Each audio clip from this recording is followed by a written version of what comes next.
so much. Now at 6:13, back on our Money Monday with CEO and President from Great Lakes Credit Union, David Seeger, who decides to stick with us on Mondays. We always appreciate it. Let's kind of recap what you had for us during the 5:30 half hour with the markets. Okay, very good. Okay, the Dow is up 20, S&P is up 4, the NASDAQ is up 950, and the price of a barrel of oil is $43.83, and that is still dropping. And as you mentioned before, we're looking at possibly $1.98 gallon for a gallon of gas by December.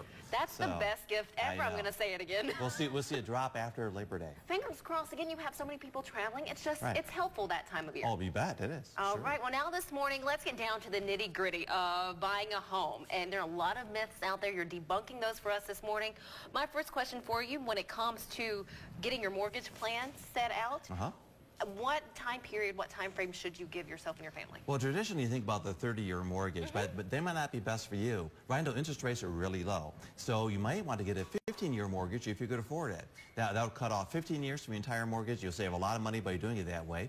Or let's say if you're going to move into a home and you're not going to be there for 5 years because you might be transferred or something to that effect, you may want to look at an adjustable rate mortgage. It's even lower yet. It makes sense when getting adjustable when you're in a period when you're in a home for a short period of time.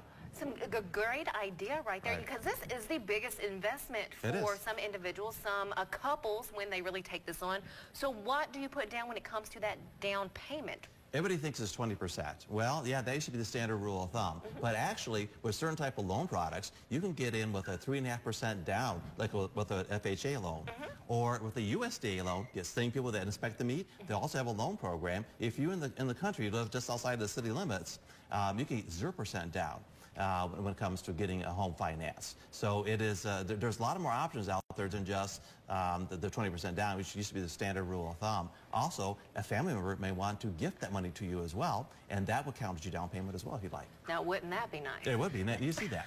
Where do you go for this information? Can you talk with your realtor? What do you suggest? Talk to your realtor, talk to your banker. Be sure to talk to somebody who knows what they're talking about, a professional.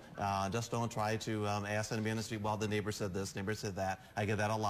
Well, come see somebody who knows what they're talking about and get the best answers that way. You need to see an expert. Yes, you do. All right. Now, what about for those who think they have too much debt? Okay, here's the standard rule of thumb. So what you want to do is this, determine if you have too much debt. If you take the new house payment plus all the other installment payments, like for an auto loan, for a Visa, MasterCard, something to that effect, add them all up, divide that by your gross monthly income. If that's 40% or below, then that is still a good ratio.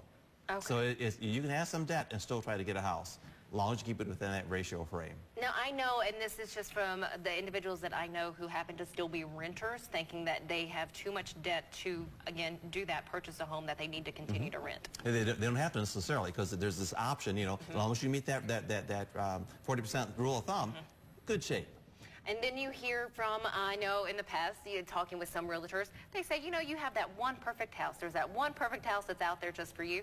Not necessarily true. Not realistic. That's like anything else in life. You can't do it. I mean, you can't say, oh, I'm stuck in this house. I'm going to wait till I can get this house. That time may come and pass. You want to be realistic about it, take everything into consideration, and find a house that will work for you. Well, as you're looking, okay, for those who are looking to buy a new home, who are getting rid of the older home, is there a certain time frame that you need to work within? As quick as you can, because a lot of people need the equity out of one property in order to put down on the other property. So that makes it a little more difficult to do, particularly in today's market. All right. Again, a big decision for so many. Anything else that we need to know before you leave us this morning? That's a good place to start right there. I'd say that's a very good place to start. David, thank you so much. Always enjoy when you join us. Well, when we come back, we're going to be hearing from Owens Community College. They're in need of a bit of your help this morning. We'll tell you why and what you can do when we return right here to NBC 24 Today. We'll be back in a couple minutes.